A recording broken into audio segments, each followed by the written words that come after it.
Oh my god. People are crazy. Not working. It's not working because it's not up. But we should be close to live, and we are probably definitely not live now. I was probably venting on the air. So, Hurry. what's up, everybody? Live Oh, before lock. Myself, Fast Eddie Fear. We're here. Breaking down 6-gamer, right? 6 games? 3, 6? Yep. yes, that's correct. 6-gamer. Hey, it's me. Look, People are crazy. we're live. We are live.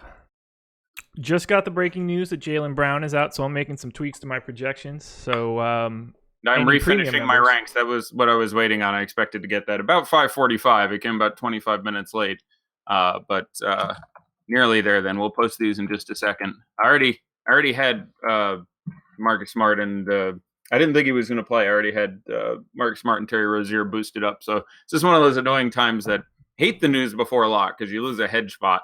So I think I would have advised over ownership and lower ownership. Now, believe it or not, I'm disinclined towards them. I think it's early enough. A lot of people shift onto. I think Marcus Smart will start. I'll start with that as being my analysis of the situation.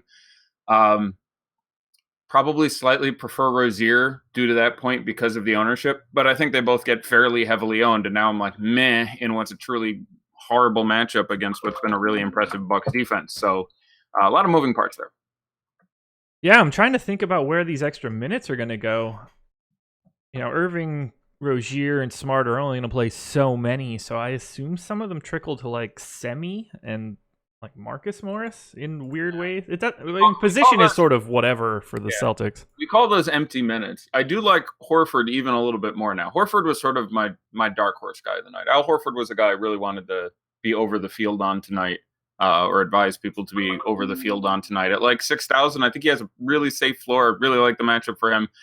Like the Brolo matchup. Think it's one of the few holes you can find in this Bucks defense, which has again been staggeringly legit. So Horford was a guy I liked a lot, and I still like a lot. And this I wouldn't think, boost his ownership too much. So like 6K Al Horford. Yeah, I'm not shocked if you randomly pull a 40 out of him here, and I think you're kind of locked in for your 28, 30, 32. So upside, manageable, reasonably safe floor. Pretty decent fan there. I don't know what I'm going to do with this team now. I was already overly interested in Rozier and Smart before this dropped, so... But that's what I'm saying. Before, if that news does not come out before lock, or comes out 6 minutes before lock, I would have been like, look, I think these guys are really, really strong tournament plays. I think their ownership ends up being in the single digits. They're both cheap enough, and I think they both possess a significant upside past the other guys that now I have to look back at: Shumpert and Avery Bradley and the other pump plays on FanDuel that make sense again. But now I think their ownership gets fairly significant, and I almost want those other guys who will have their ownership dragged down by the presence of Smart and Rozier in a lot of lineups. Right. So it's a very confusing time to be me. First things first, guys, if you can hit us with a like, that would be greatly appreciated. Every like that we get helps go to a fund to buy Adam a new modem and router. So, starving children in Africa need your help. But more than that, Adam needs your help. Yeah. Because we need to ship him a new router. So every like helps us pay that off. Apparently, I have not been listening to the previous shows, which is always an interesting decision point for me, because part of me wants to listen to the previous shows so that I can be like, they made this take, I agree with it or disagree with it for this reason, which I think there's a lot of merit to. But part of me doesn't want to be colored by it. Sure. You know what I'm saying? So it's always a very interesting decision point for me. But I haven't been listening to previous shows. But apparently there's a thing where Adam gets lots of nicknames, like Ship My Modem, whatever. And I think I on Twitter recently, I called him Ship My Router PLS, like Ship My Router, please. Yeah, we went with Ship My Modem DSL today. Okay. That's a good one as well. I like that. So that's a Adam, a bit curmudgeonly, but I love him, so I'm sure he's a good sport. Oh yeah, it's great. I mean, he's not really in any position to tell us to stop either. That's true. If the worst thing you get by repeatedly flaking out of shows and destroying your workplace is some good-natured fun poking, you're probably doing okay. We're gonna take this game by game, fly through it quickly, because there are some games that don't need a ton of detail. True. Like the Hornets in Oklahoma City, for instance. I don't have a ton of interest in the Hornets side.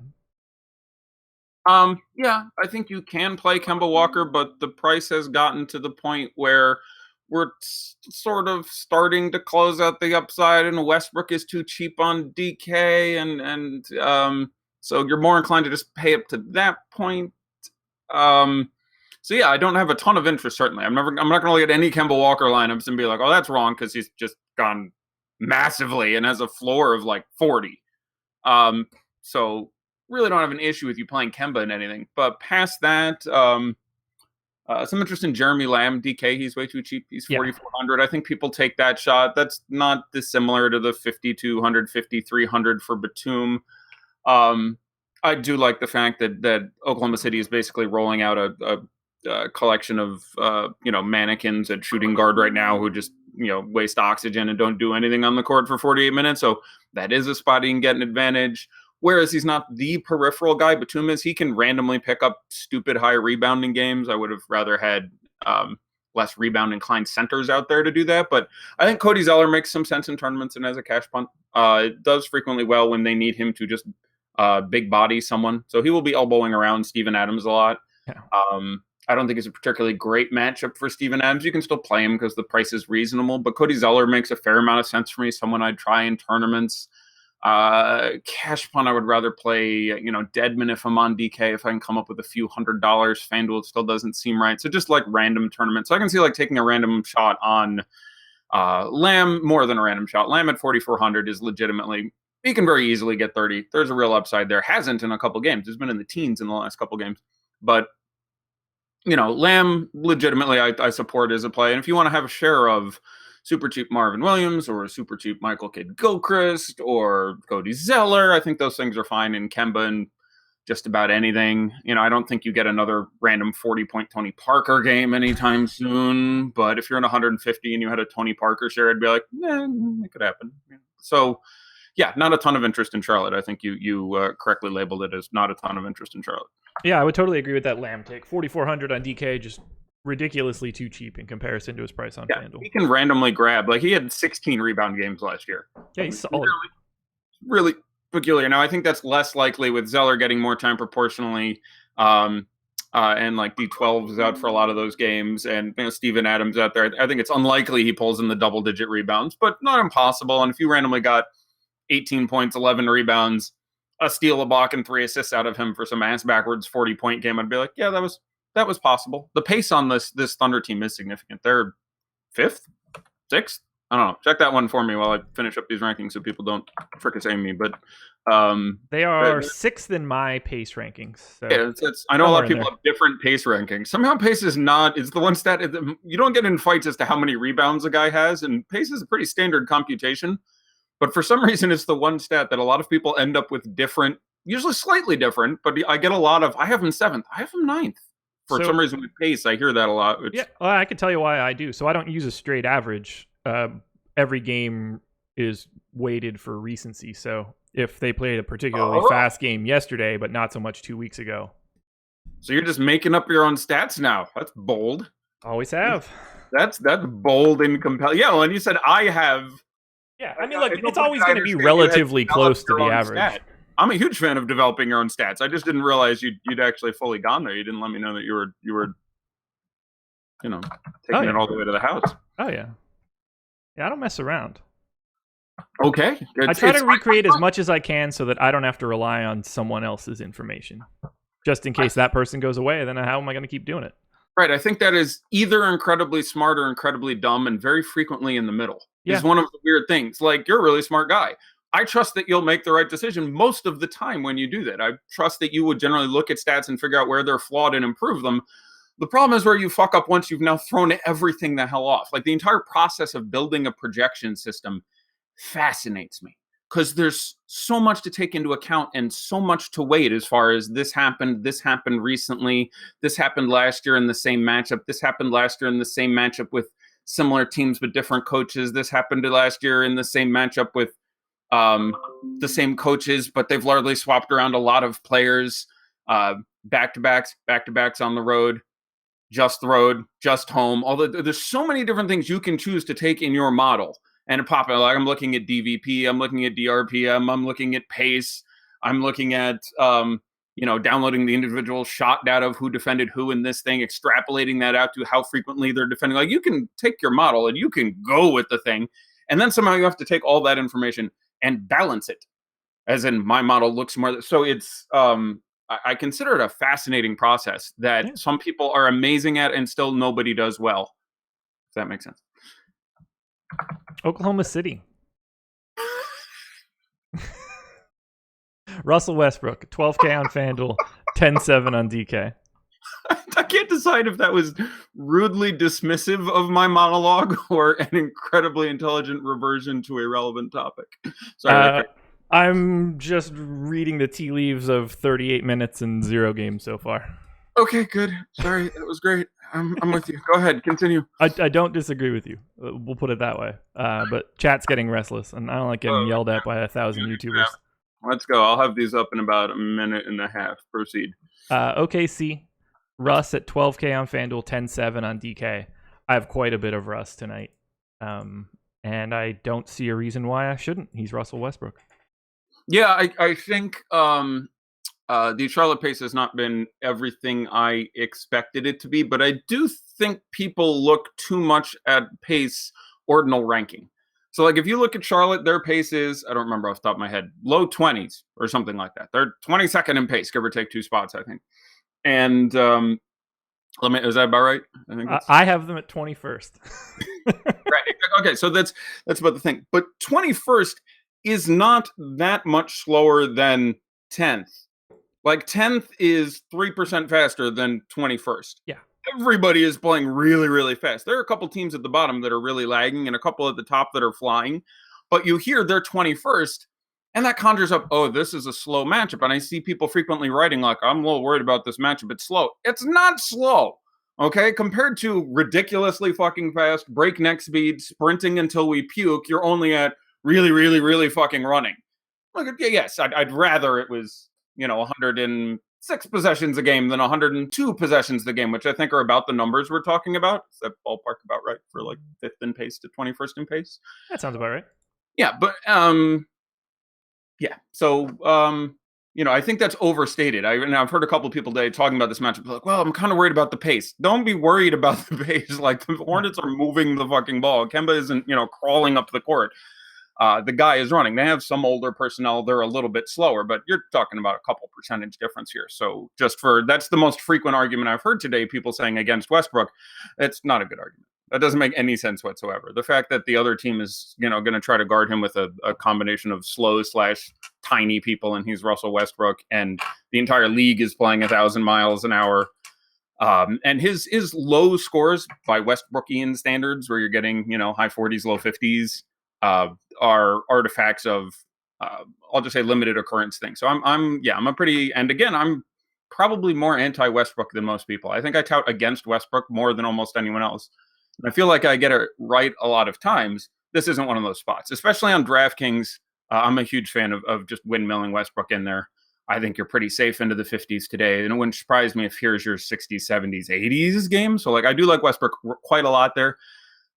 FanDuel, I'm kind of a fan of paying up for Joel Embiid, and that obviously makes Westbrook pretty sticky.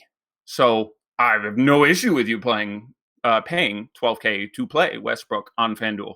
But less of a fan. DraftKings would be really hard for me to get away. If I was building 150 on both sides, I would have, I'll say 90 to 100 on DraftKings and 30 on FanDuel of Russell Westbrook. I have 21 of 150 right now that have Westbrook and Embiid together. You monster. Yeah. Certainly doable, especially as we just had some more value open up. So you're looking on FanDuel. Shooting guard on FanDuel is now the officially please punt me all day, every day position. Like, there's now 5 guys I want to punt at shooting guard. Is Rozier shooting guard or is he point? He's point, isn't he? They are both on FanDuel. FanDuel, they're both point guards. Smart and Rozier. Really? No, that's not true. Smart is a shooting guard. Oh, it's my bad. I was about to say, I thought at least one of them was shooting guard. So yeah, you have like 4 or 5 viable punts at shooting guard. And shooting guard for me is either you pay for Drew Holiday or you play 2 of the 4 or 5 fairly reasonable to excellent punts on FanDuel. Specifically, you can, if you're building on FanDuel, you have Malik Beasley, who 2 games in a row getting 30 minutes, and he's playing Cleveland, and there's a lot of reasons to be concerned, but it's still, at least hypothetically, 30 minutes.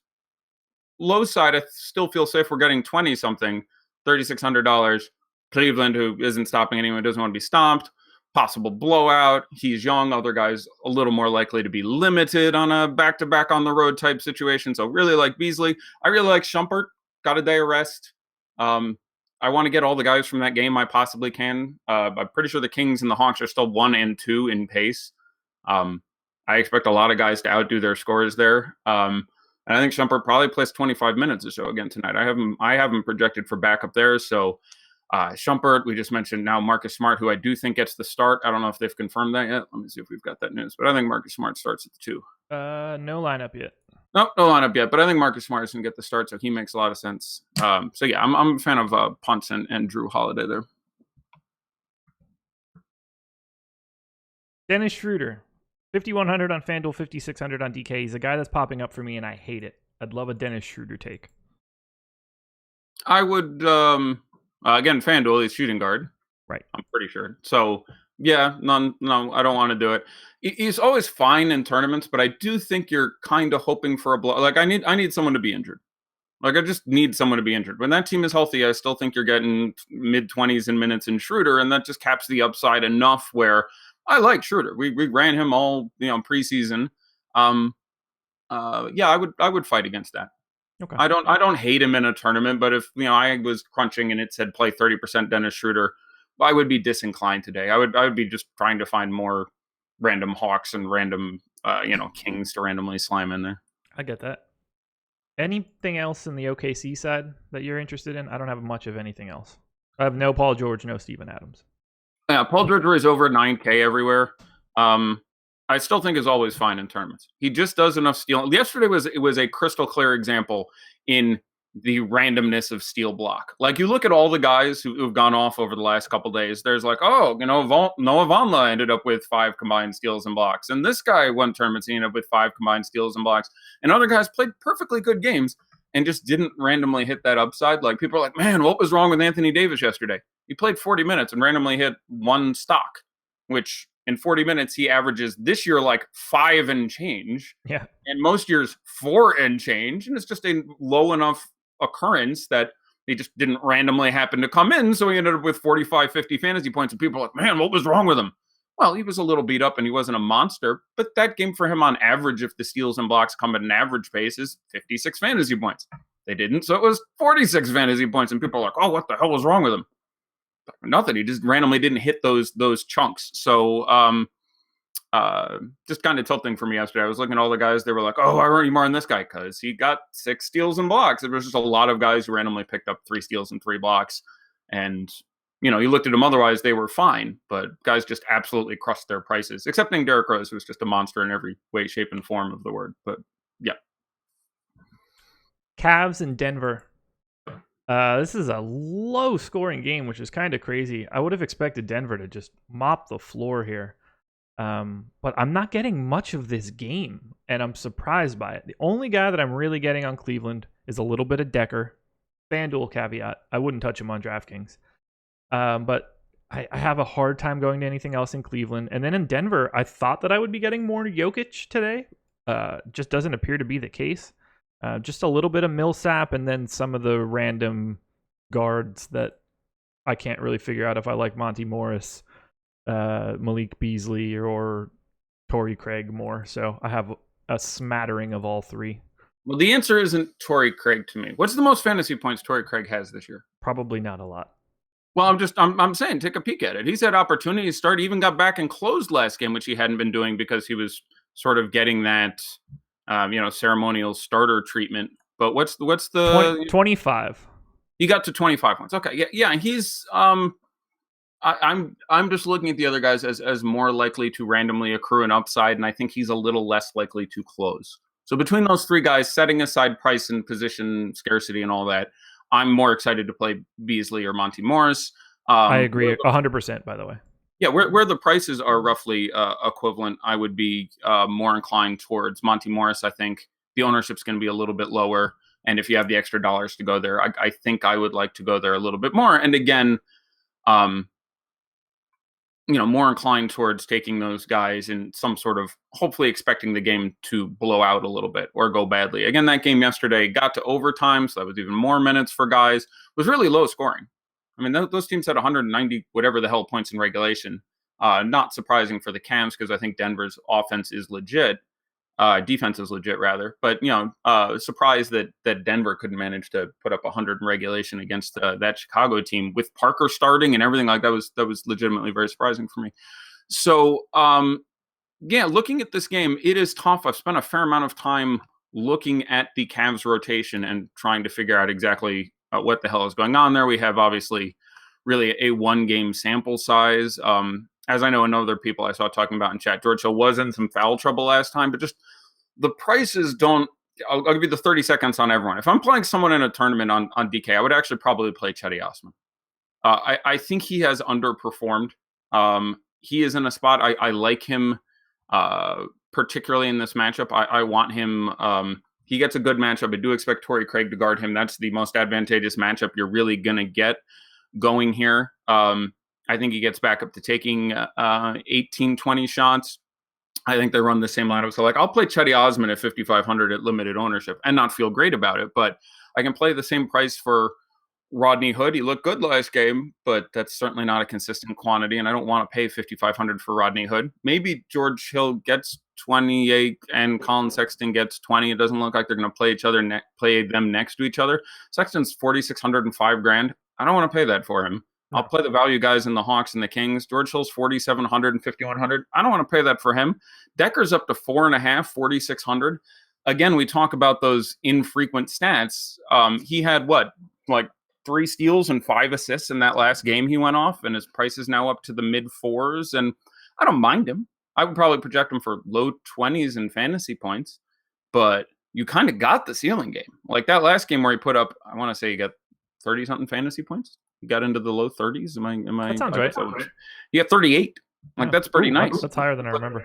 Yeah, the game before that was 24 minutes, 20 fantasy points. That's about what I'd think. The other game this season where he had more than 15, he had 16 minutes, 13 fantasy points. Again, with the starters gone, sure, more than one of these guys might be good. But Nance at 6,200, 6,300, all the upside in the world if he gets minutes, but there's a real chance he gets 18, 20, just backing up Tristan Thompson. Jordan Clarkson would probably be the guy I'd play second, just because he's going to play 20 minutes and take 14 shots, and played randomly the last 15 minutes of the last game after playing very little in the first half. But he's cheap enough. He's shooting guard. He's low owned compared to all the other shooting guard value we've talked about. But it is really strange to look at this game and not have anyone on the Cavs you really like. But I really don't super like anyone on the Cavs. I would play Cedi Osman. Then I would play Jordan Clarkson. Then I would play Sam Decker. But none of them really excite me. And then even when you look at Denver, they are not priced advantageously. They are not. Unless you really like Trey Lyles on FanDuel, because he's $100 cheaper than he is on DraftKings. Yeah, that's right. He's 4,400 there. That's absolutely fine. If you're going to punt that position, he's 500 cheaper than Aminu on DK. You're going to get all the Aminu ownership when you're trying to value out that spot. Couple other power forwards I would rather play. So yeah, let's just move off this game because I think, and I'm going to submit these projections because I think we're quasi wasting time here because there's just, I really like having a Denver player. You will have a very nice Denver player. I certainly don't hate having Jokic. Yes, there is a huge upside there. I generally like Embiid more, but it's just never going to be wrong having Jokic in tournaments. But, I worry about the blowout because the Cavs are awful. I worry about back-to-back, the road, the travel. So, yeah, I certainly have no issue with having a member of the Nuggets in your GPP lineup, but they're just not priced well, and really neither are the Cavs for all the guys getting mid-20s minutes and the uncertainty going forward with that line. Sixers and Clippers.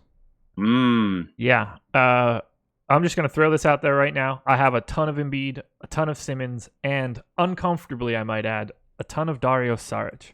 So, give me your Sixers takes for right now because... I'm a little nervous about that third name.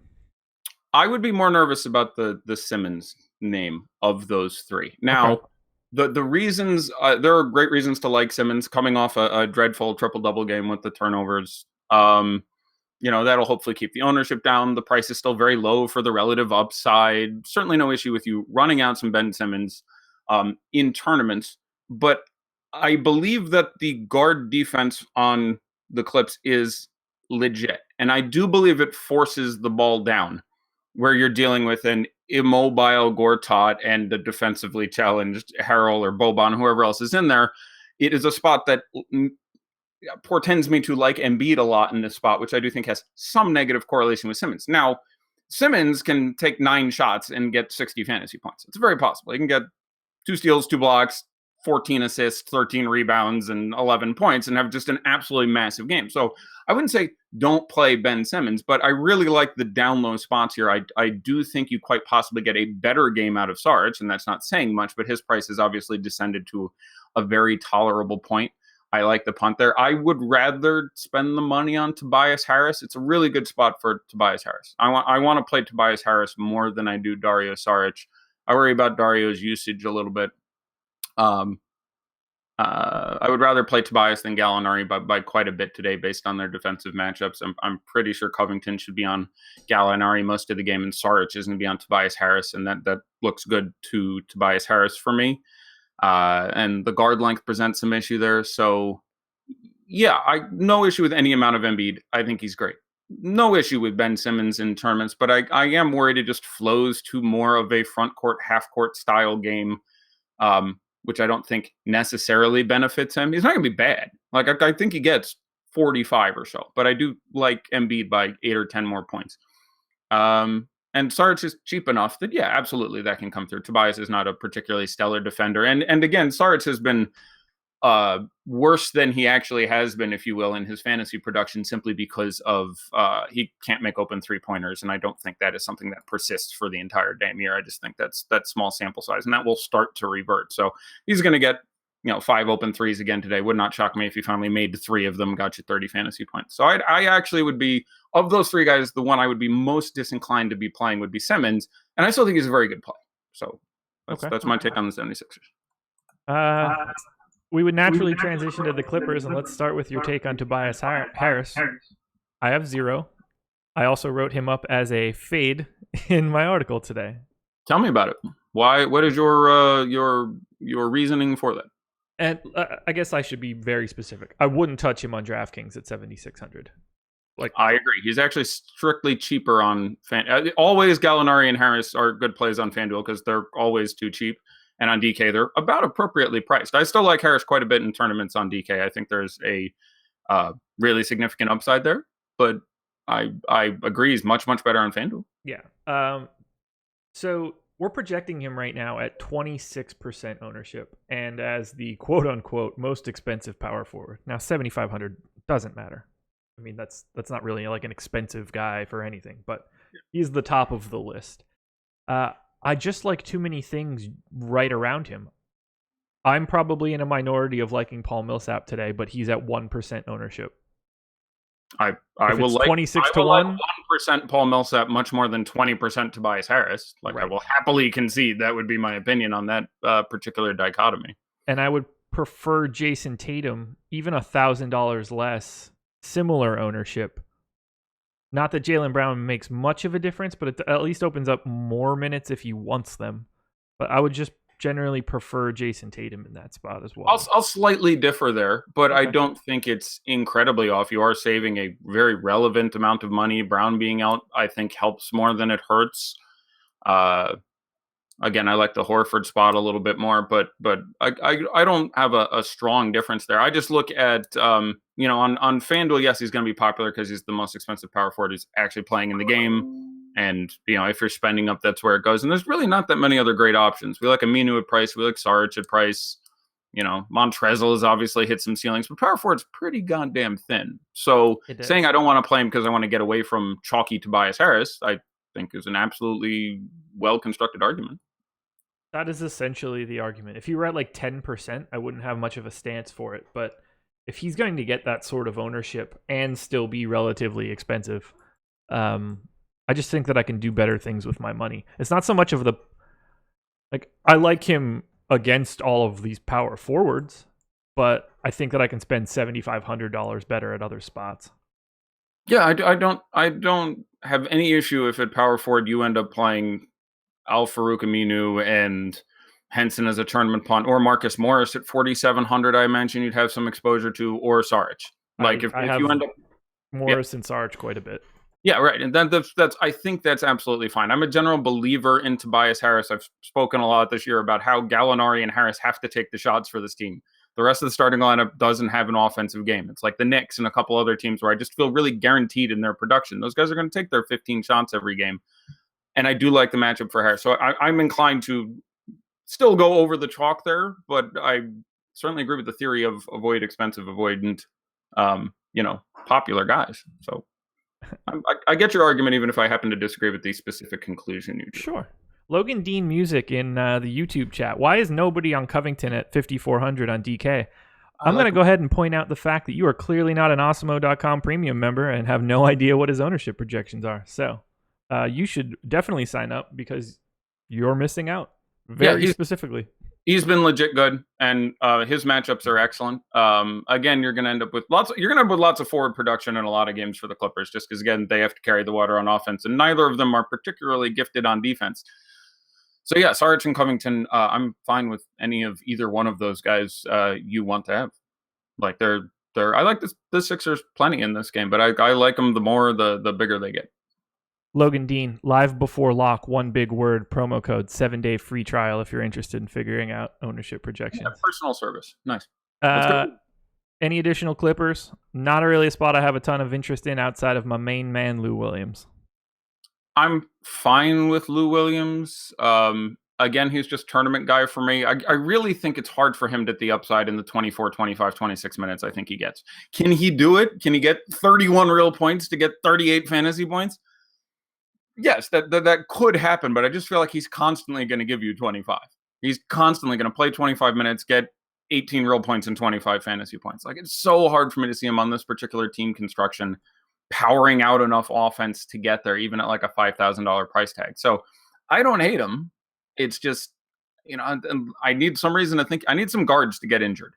Like, I need a bus accident because there's just too many guards on that team, and it's just keeping his ownership down. And I don't think, as his minutes down, I just don't think it's going to go up. And when I keep thinking he's going to get 24 minutes, that's hard for me because Lou Williams, I guess you're hoping for a pile of steals. But yeah, I can see Lou Williams. I would almost rather Pat Beverly, who has a similar sort of 3-point and steal upside and is a little cheaper and less owned. I think I'd sort of prefer that. But, Avery Bradley, FanDuel, where he's 3,600. Avery Bradley got 30 minutes last game. Maybe he's coming around. I've got some Avery Bradley punt shares today. Yeah, maybe Avery Bradley, maybe he's going to finally, turn into something. We got to speed up though, 6:45. But yeah, it's don't hate him in tournaments. I'd probably slightly rather Beverly, Bradley, especially on FanDuel. If you think he's getting 30 minutes again, that's pretty nice. Hawks Kings, go for it. Oh, give me everyone. Bring me everyone. It's a Gary Oldman game. It's a Stansfield game. Go ahead and get the whole squad in there. Like I am a believer that these teams suck at defense, and I am a believer that these teams play really fast, and not much of a line on this game, and I think it stays close. And when it stays close, the Kings are still a little too cheap on DraftKings. When you get onto FanDuel, now this gets a little stickier, where they want $8,000 for Buddy Hield. Congratulations, by the way. If you thought Buddy Hield's price was getting up to $8,000 this year, you are probably in the minority of people who thought that was going to occur. Didn't see that one coming. Yeah, I will go ahead and just get out in front and say, yeah, I did not see that happening.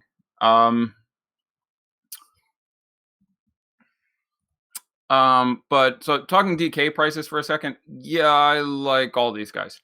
I'm fine with, like, my most default lineup here is playing some three of Cauley-Stein, Bielitsa, Shumpert, Hield, and Fox, and a couple guys on the Hawks. Either Young or Bazemore. I certainly like Prince in tournaments. He's too cheap on FanDuel. I do think various foul trouble or blowouts and just missing a lot of three-pointers that he will improve on as the year progresses. I do think that's not representative of a whole hell of a lot. Yeah, love those guys. I like Dedmon more than Len. Pretty significantly. I think it's a really good matchup. I, again, think it's more likely he gets the time than anything else here, and I think the upside is massive, especially DK, where he's $4,500. Big fan of Dwayne Dedmon. Certainly no issue with you playing Alex Len. Like he's had big games against, he's had big double doubles against Willie Cauley-Stein in the past. Not a micro matchup I'm concerned about. Not a macro matchup I'm concerned about. I would rather play Deadman, but big fan of playing guys from this game. I don't know if I should be more specific. Trae Young's still a little too cheap on FanDuel for his upside. But I like playing a stack of this game. If I'm building one GPP lineup tonight, probably starts with at least 3 guys from this game and quite possibly goes up from there on DraftKings. On FanDuel, I like Trae Young. I like Taurean Prince. I don't mind both of them. I don't mind grabbing one of the centers, but, where he's $400 more than Bazemore only, I like Trae Young quite a bit. And for the Kings, if that was my first lineup, my third lineup would be, I think this game blows out. Give me some Marvin Bagley. Give me some Frank Mason the third. Building that lineup. But, Bagley tough to do. You need a blowout at this point. Was getting some backup like 4 or 5 time that he lost with Costa Koufis coming back. So, but again, that's when they've gotten blown out, the 2 games or 3 games, they got absolutely whooped. He was very good in every game. And whenever they are down by an appreciable amount that they think this game is done, Bagley plays the rest of the game. So, certainly fine with that in tournaments. But yeah, big fan of this game. I actually I didn't check the posted over under, but I'm guessing it's even with a lot of sketchy fantasy players out there, 230, 232.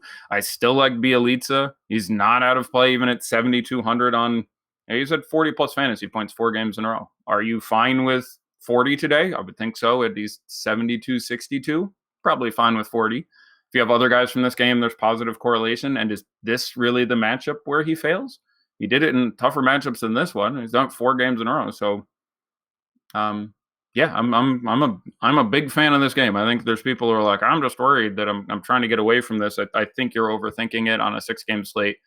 I would be pretty heavily in on some Hawks and some Kangs. I have very little of this game, so this will probably be my regret spot for the night. Do you have further analysis to you know what I'm saying? Is it just these guys suck? I'm not sure what's going to happen. Fuck it. I mean, there's certainly, when you get to sort of the backup wings on the Hawks, Lloyd Pierce came out and said, I want to get Kevin Huerter 20 minutes tonight. Okay, that's sort of warning signs if I'm playing Bazemore or Bembry or Prince. It's like, okay, those minutes got to come from somewhere. Jeremy Lin was finally good last game, but now Huerter's getting 20 minutes. What happens to those minutes? Is Trae Young losing time? Okay, I can see some uncertainty. That little bit of news nugget was very, for me, not super exciting. The centers are splitting time. Sacramento is, traveling, and I can see ways it doesn't work out, and I do think it'll be fairly popular. So I don't mind I'm just going to underweight this game. But is there any reason beyond those I just mentioned? Most of the guys that are in play for me are in spots where I just prefer other guys at the position. Like Trae Young is $300 cheaper than Kyrie. I'm getting a lot more Kyrie now with Jaylen Brown out, and just sort of in general, Kyrie at 7,600 I think is appealing. So that gets pinched out. I have a lot of Rozier as well. So I'm swallowing up ownership in different spots. I'm either going to the absolute high end of a position like Russ or Ben Simmons, or I'm, sort of dumpster diving. Same with, I have a little bit of Prince. He's the only guy that's really popping up from the Atlanta side, but I don't ever really get any Bazemore anyway. Speaking of which, there are going to be purple Prince-themed Timberwolves jerseys. I saw it. I didn't love it. Oh, God. I love those Sixers ones that they put out yesterday. Prince was a gift from God. He's in that Mozart thing. I don't even want to get into this, but okay. Yeah, so I'll be getting some of them. Celtics, I know you're Bucks. You're a Jersey guy too. Hawks Bucks. Celtics Bucks. Yeah, okay, do it to it. I've got a ton of Boston now. Didn't see that coming this morning, but I'm having a really hard time on everybody on FanDuel for Boston is priced better than they are on DraftKings. I have a ton of Kyrie, a ton of Jason Tatum, a ton of Rozier, a ton of Smart. I have some Gordon Hayward. I have a ton of Marcus Morris. I have a hard time not getting these guys. I think that's fine. You are. I mean, now here you're dealing with sort of a different trend. You're just hoping that the Bucks are not as good as they've been. You're only looking at a 7-8 game sample here, but the Bucks are currently second in defensive rating, number 1 by far in net rating, undefeated. Underdogs. And again, I'm a Celtics guy. I like the Celtics, but I think there's a real chance this game turns into a slog. And the removal of Jaylen Brown doesn't entirely remove the fact this is one deep-ass team Yeah. with now basically everyone else healthy. So they can play this game, keep it competitive, even if it doesn't blow out. You get Kyrie and Tatum getting 31 minutes and everyone else less. So I think it's a very interesting. I don't have a strong take here. I think your logic is good. I think being heavy on this game will put you in a somewhat unique circumstance, and there certainly is a ceiling to be had there. Again, I've watched a lot of you have their playoff series last year. A good day for me, fun day, because I got to watch a lot of tape.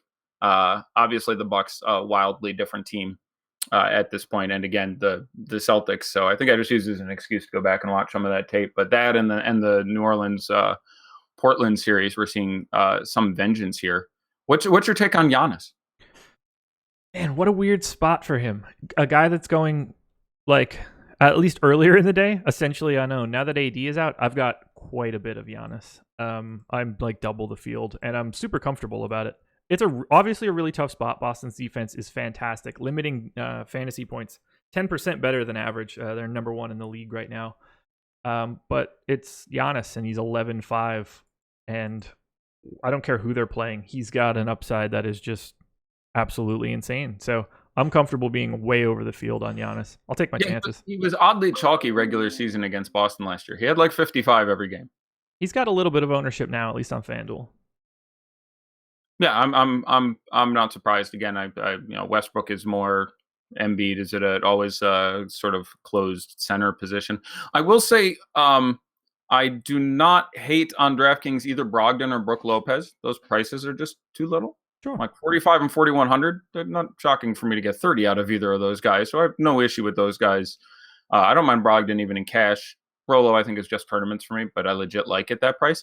And Bledsoe, I like in tournaments. 6,500 has done several good things against Kyrie some number of times in the past. Not surprised if he pulls out a big game here. FanDuel, 7,800. I'll just play Kyrie for a couple hundred less. DK, $6,500 Bledsoe, I have some issue in too. So also, I still think John Henson is in play as a punt. I'm not liking my punts all the time. Like, he can just get 6 blocks, 13 rebounds, and 6 points in his 19 minutes. So I'm still fine with running out Henson there. But yeah, the Celtics, nothing to add really on what you said. Hayward's price is getting down to the even in 25 minutes range. That makes some sense. I like Horford a lot on DraftKings. He's him and Nurk are very interesting. I think I'm bucking ownership a little better today. So I like playing Horford. I like playing Dedmon a little more than I'm probably trying to play Nurk. And again, Embiid, because I have so much Westbrook on DK, would be in a lot less for me. Feel free to let everybody know what you like for Blazers Pelicans, so we stop getting yelled at by Slack chat. Okay. Yeah, I really like Drew Holiday. Yes, he played 409 minutes last night. Yes, they're on the road. Yes, they traveled late. All that is true. He was a revelation last year in this series. I mean, he looked so good. Literally, Twitter was just giving Drew Holiday a blowjob for 10 days during the series last year. And I don't expect that much to change tonight. And you take Anthony Davis out of there, he pulls into a very solid floor with a significant upside. Now, is going to be fairly chalky. Certainly don't need to play him. This could certainly blow out. They're playing on the road here, travel, yada, yada. But the over-under is still significantly 230 something, I'm sure. I would rather play Holiday. Certainly on DK. On FanDuel, I'd rather play Mirotic. Fills a sort of sticky small forward position. Price a little more attractive over there. But Holiday and Mirotic, I have really no issue to any amount of exposure if you think they stay legit in this matchup. And I do. I think they keep this competitive. Tim Frazier has been brought up to me. I still think Tim Frazier plays 18 to 22 minutes. I'm fine with playing Tim Frazier as a cash punter, as a guy in tournaments. I think your most likely conclusion is 12 to 19 fantasy points. He feels like a really safe drop on FanDuel. Yeah, exactly. No, if you end up with Tim Frazier in that spot, again, there's a lot of really nice cheap guys who are 3,500, 3,600, 3,700. I almost like Bradley if you think he's going to get 30 minutes again. I almost like Malik Beasley if you think he's going to get 30 minutes again. Both those guys are at shooting guard. But certainly no issue, and does feel like a fine play. And there certainly is some sort of ceiling. More a couple of years ago in the first of his 3 stints with the Pelicans was Tim Frazier, the guy I was really looking at. But Yeah, I don't know. Elf was going to be 5,900 today on DraftKings, so just Elf is going to come back at some point and going to have to windmill slime his ass. But I was going to play quite a bit of him up until he was out. Yeah, top overall scorer for me on DK, just to answer a question that flashed on my screen, would be Russell Westbrook. Yeah, I mean, that's a question that doesn't really matter. That's a fair point. Yeah, people ask that a lot, and I'm always like, everything's price dependent. Well, he costs, about the same as Embiid and less than Giannis. So yeah, but it's not like you were going to be like, oh, it's Buddy Hield. There's like 4 possible answers. Rarely anyway. is there a good answer to that question. And I I hot taked it once this year where I said it was going to be Chris Paul, and we all know how that worked out. Yeah, so. It's just it's going to be one of 5 guys in any reasonable projection system. There aren't many options. Yeah, and the funny thing is, there's only a 70% chance it's one of those 5 guys. Right. There's always the day where it's like, whoops, we didn't see it, but Nurkic got 81. There's always a chance that just some guy does it. So yeah, it's not a great question. There's not a lot of value in knowing if I have Russell Westbrook projected at 55.1 or 54.9. Yeah. So Trailblazers, I like Nurk in tournaments. I like Aminu. You can play him in just about anything. The reason he's so popular is he was instrumental in this series last year. Now, they got their ass kicked, but he had 20 fantasy points in the first game of that series and 35 to 45 over the next 3. He was really important. I do think Anthony Davis being out is actually a net bad for him. I think there's more of a chance they go small. I think it does cost his potential minutes pretty significantly. So if you were super high on Westbrook at 4 o'clock, I would be less high on him with only a couple minutes to go here. I still like Evan Turner. I think you can play Evan Turner in absolutely anything, especially on DK at 41. I don't mind him at FanDuel at 45. I like Zach Collins and Yusuf Nurkic. One of them is going to have a very, very good game here. Try not to play them both in the same lineup, although that's not the craziest thing on DK, where they're $10,000 collectively. That $10,000 probably gets you, I don't know, 70 fantasy points between those 2 guys, but I'm absolutely fine with any amount of exposure to either of those guys. 70. I have them projected for 55 total. For Nurkic and Collins? Yeah. Hold on. I actually projected this game before. I think I have him closer to 60. But hold on. I'll find it. I was going to say, if you're projecting them at 70, that's a D. You should absolutely play them both together. I have them for 60.65. Yeah. For the 2 of them collectively. And again, I don't know if you redid with Anthony Davis out. I do think that significantly increases their merit. Yeah. I mean, 60 is totally reasonable to me. I was just making sure I heard 70 correctly. Yeah, no, I had them collected projectively for a good number for that value and guessed off the top of my head and was off by 10. So I am well reproved, sir. Oh, I got a dog outside. We're coming up to lock, but it's good that you have a dog outside. Yeah, we are coming up to lock. 30 seconds, people. Kemba, Kyrie, or Westbrook and Monty Morris? Kemba and Kyrie for me. Yeah, way more ceiling in that lineup. Jeremy Grant, Marcus Morris, or Saric? FanDuel cash. Cash? Saric. Marcus Morris for me. That's fine. I don't. Marcus Morris and cash always makes my ass itch a little bit, but it's not like either of those are super stellar cash options either, so I'm fine there. Oh, it's only because Jaylen Brown's out for me. Yeah, I don't know how much of that translates, which is why for cash I'm a little interested. I certainly believe it adds upside. So for tournaments, makes a lot of sense. Sure, we're locked. All right. 7:0010. 10 seconds in. There we go. We didn't get enough in, and you know why it really was, to be honest. What? Adam's router. I was expecting another shot or modem or cableage, or I don't know what the exact technical issue is, but we're gonna get him. We're gonna get Spags a nice new webcam. That's gonna happen. We're gonna get Adam, a router or a modem or some carrier pigeons or the apparatus for semaphore or something, but we're gonna fix these communication issues. Sure. Yeah. Guys, live before lock, promo code 7-day free trial. If you are not a member of Awesemo.com yet, what are you waiting for? You can try us out. You can use Fantasy Cruncher for 7 days for no cost whatsoever. If you don't like it, you don't have to stick around, but I think you will. We've got good stuff, I promise. My projections, Andrew Barron's projections, Alex's rankings and ownership projections. It's all the good stuff. It's all the good stuff. I didn't get listed. That's fine. Well, you're on the show with me. They know they get you. Well, yeah, I know, but I have rankings too. Yeah. They didn't get listed. Okay, here we go. You ready for a fun game of Daddy Like? I am not, because I'm going to go eat dinner. Sorry, man. All right, you're the host. I mean, I don't have the button. This isn't like Spags where I can take him hostage for 17 minutes. Yeah, it's not But happening. I'm say, starving, and chat has me mad today. We got yelled at.